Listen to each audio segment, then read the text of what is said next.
İndi isə sözün sonunda həmzənin yazılış qaydasını öyrənək. Sözün ortasında həmzənin yazılış qaydasından fərqli olaraq sözün sonunda həmzənin yazılması bilavasitə həmzədən əvvəlki hərfin hərəkəsinə asılıdır. Yəni sözün sonunda olduğu, sözün ortasında olduğu kimi daha biz deməli həmzənin öz hərəkəsi və özündən əvvəlki hərəkəyə deyil, yəni sözün həmzənin öz hərəkəsi deyil, birbaşa həmzədən əvvəlki hərəkəyə baxırıq. Əgər həmzədən əvvəlki hərfin hərəkəsi fəthə olarsa, bu zaman deməli həmzə əlifin üzərində yazılacaq. Məsələn, qaraə, bədəə. Gördüyümüz kimi burada deməli həmzədən əvvəlki hərfin hərəkəsi fəthə olduğundan həmzə də əlifin üzərində yazılıb. Yəni burada fərq etməz. Həmzənin öz hərəkəsi damma da ola bilər. Məsələn, mübtədəun sözündəki kimi. Mübtədəun. Gördüyümüz kimi burada həmzənin öz hərəkəsi dammadır, amma yenə də biz həmzədən birbaşa bilavasitə əvvəlki hərfin hərəkəsinə baxırıq. Və yaxud mübtədəin olsa da belə yenə də deməli həmzənin hərəkəsi həmzə əlifin üzərində qalacaq. İkincisi, əgər həmzədən əvvəlki hərfin hərəkəsi kəsrə olarsa, bu zaman həmzə nəbiranın, yəni yənin üzərində yazılacaq. Məsələn, muttəkiun və yaxud budiə və gördüyümüz kimi burada həmzədən əvvəlki hərfin hərəkəsi kəsrə olduğundan həmzə də yənin üzərində yazılmışdır. Üçüncüsü isə əgər həmzədən əvvəlki hərfin hərəkəsi damma olarsa, bu zaman həmzə deməli vavın üzərində yazılacaq. Yəni bu formada yazılacaq. Məsələn, təradduun. Gördüyünüz kimi burada həmzədən əvvəlki hərf damma olduğundan vavın üzərində yazılmışdır. Bundan əvvəl biz, deməli az öncə biz sonda gələn həmzədən əvvəlki hərfin damma, fəthə və ya kəsrə olarkən həmzənin yazılmasını öyrəndik və bildik ki, əgər sonda gələn həmzədən əvvəlki hərf fəthə olarsa, həmzə əlifin üzərində yazılır, damma olarsa vavın üzərində yazılır, kəsrə olarsa yənin üzərində yazılır. Və buna bir qayda əlavə edək. Əgər sonda gələn həmzədən əvvəlki hərf sakin, yəni sukunlu olarsa, bu zaman həmzə sətrin üzərində sərbəst şəkildə, yəni dayaqsız bu formada deməli yazılacaq. Məsələn, dəvun, işıq. Və gördüyümüz kimi burada həmzədən əvvəlki hərf sakindir və hərfin deməli hansı hərf olmasından asılı olmayaraq və gördüyümüz ki, həmzə sərbəst yazılır. Və yaxud şeyun, gördüyümüz ki, yə sakindir və yaxud məun. Və burada gördüyümüz kimi həmzə deməli dayaqsız yazılıb. Çünki özündən əvvəlki hərf sakindir. Və daha bir qaydanı əlavə etmək istəyərdim. Sonda gələn həmzə, yəni sonda gələn həmzəyə, həmzə ilə bitən, yəni sonunda həmzə olan isimlərə bitişən əvəzliklər birləşərsə, məsələn, tutaq ki, astiqau sözünü götürürəm. Astiqau dostlar deməkdir. Və əgər bu sözə biz bitişən əvəzliklər birləşdirsək, məsələn, astiqau kə əlavə edək, yəni sənin dostların. Bu halda əgər bitişərsə, yəni bitişən əvəzliklər həmzə ilə bitən sözlərə birləşərsə, bu zaman həmzə sözün sonunda yazılış qaydasından çıxıb, sözün ortasında deməli, sözün ortasında gələn həmzənin yazılış qaydalarına tabe olur. Yəni, məsələn, bu kəni biz buna birləşdirsək, bu zaman ortada gələn həmzə, əgər deməli, baxırıq öz hərəkəsinə və özündən əvvəlki hərəkəyə. Bu zaman həmzə vavun üzərində yazılır və bu söz bu qaydada yazılacaq.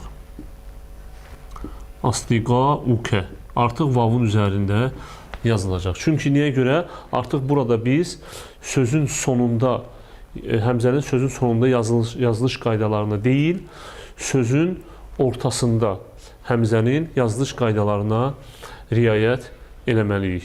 Və həmçində əgər bu astiqauke, astiqaike olsa, yenə də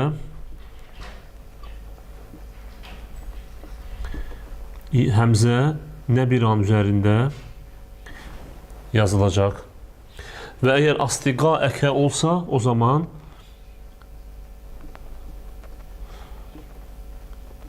sərbəst yazılacaq. Çünki burada ümumi qaydaya müxalif olan hallardır, istisna hallara aiddir.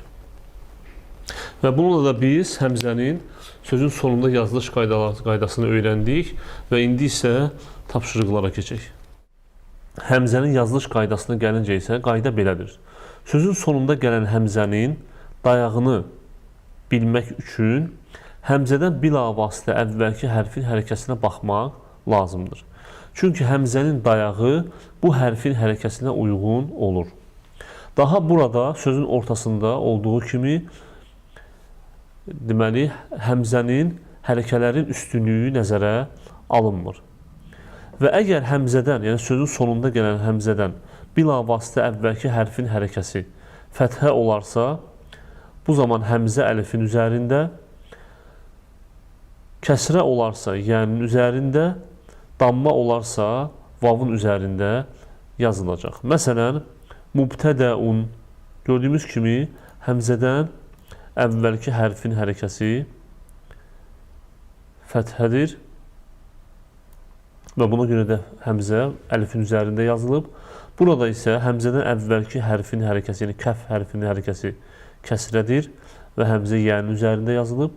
Burada isə həmzədən əvvəl dəlil hərəkəsi damma olduğundan həmzə vavun üzərində yazılmışdır.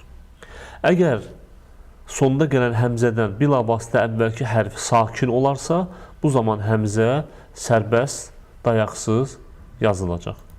Məsələn, dövun, şeyun, məun, səməun, astiqau, züməlau.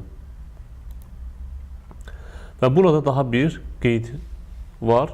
Sonu həmzə ilə bitən sözlər muttasil damirlərlə, yəni bitişən əvəzliklərlə işləndikdə sözün sonundakı həmzə ortaya düşdüyü üçün ortada yazılma qaydasına görə müəyyənləşdirilir.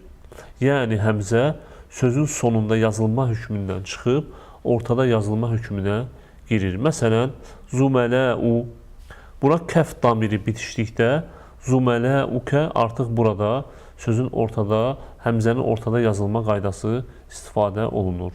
Həmçinin züməlaikə və züməlaəkə, astiqau, astiqaukə, astiqaikə, astiqaəkə. İndi isə tapşırıqlara keçək. Bu tapşırıqda bizə sözlər verilib və bu sözlərin sonuna həmzə əlavə etmək bizdən tələb olunur. Və bu həmzənin hərəkəsini biz, yazılışını biz həmzədən əvvəl gələn bu hərfin hərəkəsinə görə müəyyən edəcəyik. Gördüyümüz kimi son hərf, həmzədən əvvəlki hərf kəsrədir və buna görə də həmzə yənin üzərində dəfiun bu cür yazılacaq.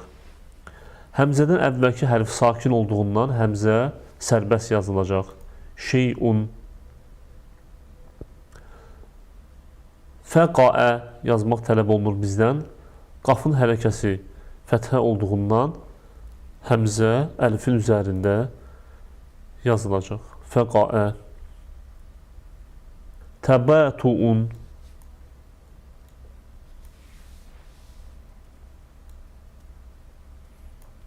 Və gördüyümüz ki, burada həmzədən əvvəlki hərfin hərəkəsi damma olduğundan həmzə vavun üzərində yazılacaq.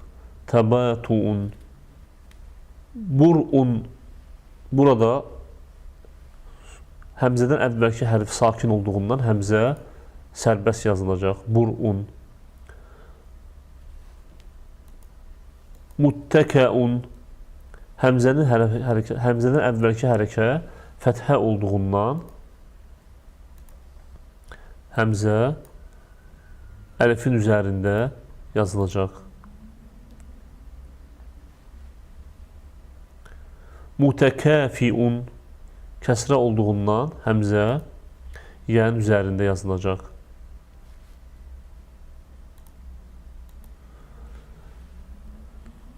Tələkkuun.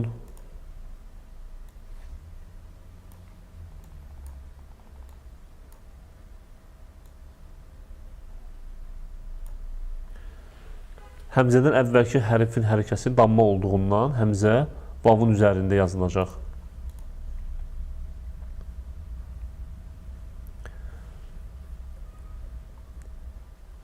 Dəfiə.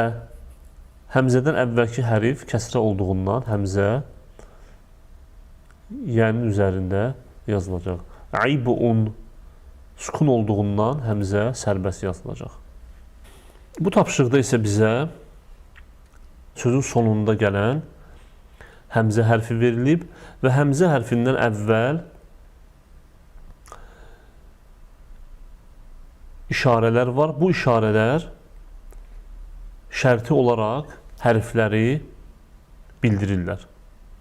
Və biz burada sözün sonunda gələn həmzənin yazılış qaydası, yazılış formasını müəyyən etməliyik. Həmzənin öz hərəkəsi və həmçində həmzədən əvvəl gələn hərfin hərəkəsi verilib və burada biz bildiyimiz kimi həmzənin öz hərəkəsi rol oynamır. Əsas bizə həmzədən əvvəlki hərfin hərəkəsi lazımdır. Bu sözdə bizə həmzədən əvvəl gələn hərfin hərəkəsi sukun olduğundan və bildiyimiz kimi sonda gələn həmzədən əvvəlki hərfin hərəkəsi sukun olarsa həmzə sərbəst yazılacaq. Məsələn, cüz'un sözündə olduğu kimi. İkinci sözdə həmzədən əvvəl yenə sukun gəlir və həmzə yenə də sərbəst yazılacaq. Məsələn, əl-cüz'i, fil-cüz'i sözündə olduğu kimi. Həmzədən əvvəlki hərf fəthə olduğundan sonunda gələn həmzə əlifin üzərində yazılacaq. Bu formada. Məsələn, ləm yəbdə. Həmzədən əvvəlki hərf yenə sukun olduğundan həmzə sərbəst yazılacaq. Məsələn, əl-cüz'ə. Həmzədən əvvəlki hərf kəsrə olduğundan həmzə yənin üzərində yazılacaq bu qaydada. Məsələn, quriə sözündəki kimi. Burada isə həmzədən əvvəlki hərəkə damma olduğundan həmzə vavun üzərində yazılacaq. Məsələn, ləm yəcru sözündəki kimi. Burada həmzədən əvvəlki hərf damma olduğundan yenə də həmzə vavun üzərində yazılacaq bu formada. Məsələn, yəcru'u. Həmzədən əvvəlki hərf burada fəthə olduğundan həmzə əlifin üzərində yazılacaq. Məsələn, fi muttəkəin. Burada isə həmzədən əvvəlki hərf damma olduğundan həmzə vavun üzərində yazılacaq. Məsələn, lən yəcru'ə. Burada isə həmzədən əvvəlki hərf yenə damma olduğundan həmzə vavun üzərində yazılacaq. Məsələn, fittəbətui. Burada isə həmzədən əvvəlki hərf kəsrə olduğundan həmzə yənin üzərində yazılacaq. Məsələn, yectəri'u.